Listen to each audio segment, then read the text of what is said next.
At the beginning of the 20th century, San Francisco was not just a growing city, it was a rapidly expanding promise, one of the most dynamic regions in the American continent, shaped by ambition, money, and a constant sense that the future had already begun there long before the rest of the world realized it. Its streets were busy from sunrise. Streetcars crossed steep hills, and wooden and masonry buildings multiplied quickly, while the population grew almost uncontrollably. This growth was driven largely by the legacy of the California Gold Rush, which decades earlier had transformed the region, attracting thousands of people in search of wealth and opportunity.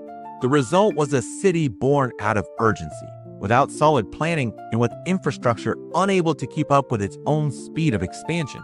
Buildings were often erected quickly, using fragile materials and limited construction techniques, especially in dense areas where homes and businesses stood side by side, forming flammable and structurally vulnerable urban labyrinths. Few considered this a real risk. The focus was on progress, commerce, and the constant flow of money.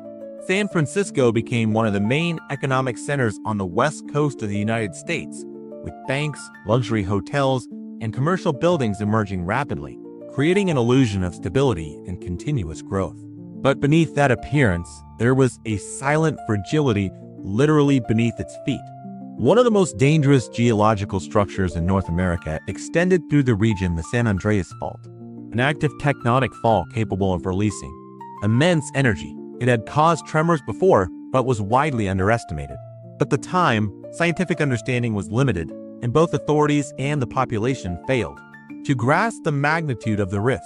This created a perfect scenario for disaster: a densely populated city, built in a vulnerable way, positioned directly over a massive geological rupture line, without preparation or an efficient emergency response system. Daily life continued normally.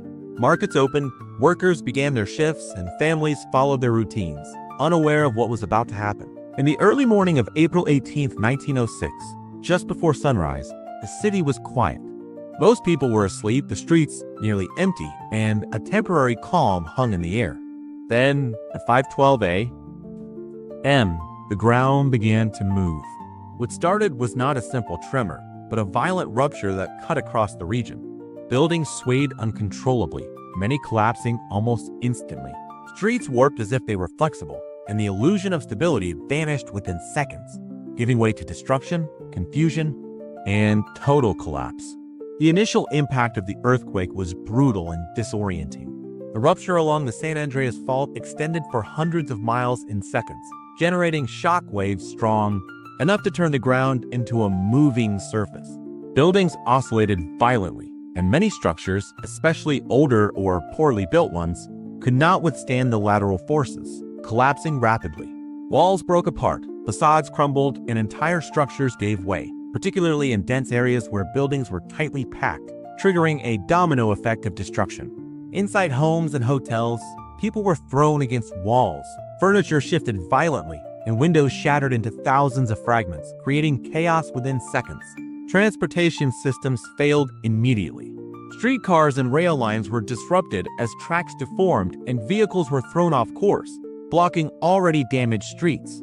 At the same time, underground infrastructure suffered critical damage. Gas pipelines ruptured, releasing flammable gas, and the water supply system was severely compromised, eliminating the city's ability to respond effectively to what would follow. The main tremor lasted about a minute short, but enough to devastate a large part of the city. When it ended, San Francisco was left structurally compromised, with debris-filled streets and buildings on the verge of collapse. The population emerged in shock, trying to understand what had just happened, while aftershocks continued, increasing panic and making organization difficult. People fled to open spaces, searching for safety, though it was only an illusion. Because the true disaster was just beginning, small fires began to appear throughout the city, caused by gas leaks, sparks from collapsing structures, overturned stoves, and damaged electrical systems. Multiple ignition points quickly formed. In a city built largely of wood, with dense urban layouts, the fires spread rapidly. Emergency teams were already disorganized by the earthquake. Without sufficient water, with damaged infrastructure and limited resources, they were unable to control the fires early on. Each small outbreak turned into a growing threat. Chaos intensified. Some people tried to rescue belongings, Others searched for family members, while many attempted to flee the city. Smoke began to rise in multiple areas, signaling that the disaster was evolving into something even more destructive. In the hours following the earthquake, San Francisco became an active scene of ongoing destruction. Fire expanded rapidly, fueled by gas leaks, wooden structures, and wind, spreading from block to block. The water system had been severely damaged, leaving hydrants useless and firefighters nearly powerless. Multiple fires merged into large fronts that advanced unpredictably, consuming entire neighborhoods. Buildings, homes, and businesses were destroyed within minutes. Intense heat caused explosions, shattered glass, and warped metal structures, increasing danger across the city. The population fled in large numbers, heading toward parks and open areas near the bay, believing these places would be safer. But even these zones offered only temporary relief, as the flames continued to spread. Authority and military forces took extreme measures, including using explosives to demolish buildings and create fire breaks. However, due to poor coordination, these actions often worsened the situation, creating new fires instead of stopping them. Entire neighborhoods were reduced to ashes. Commercial districts and residential areas alike disappeared, transforming the city into a landscape of ruins. Thick smoke covered the sky, making breathing difficult and reducing visibility, complicating rescue efforts. Thousands were left homeless, gathering in places like Golden Gate Park and other open areas. They built temporary shelters with whatever they could find, living in precarious conditions without adequate food, water, or medical care. The fires burned for days. With no effective control, they consumed more than 80 of the city.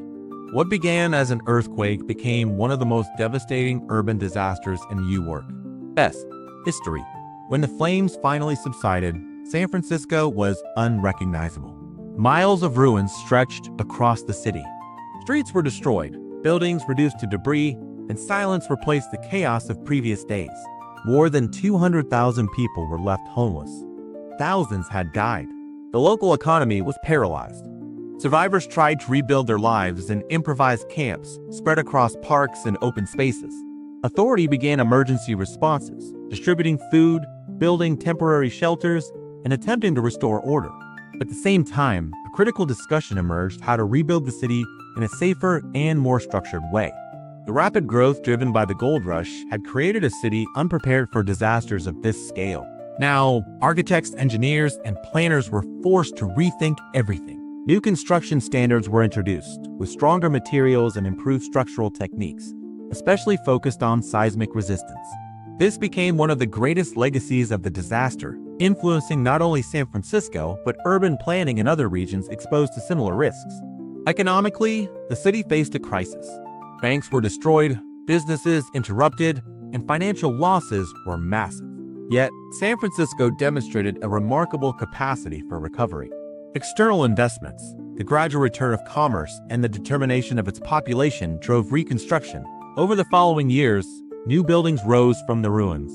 Streets were redesigned, infrastructure modernized, and the city underwent a transformation that restored its position as a major economic center.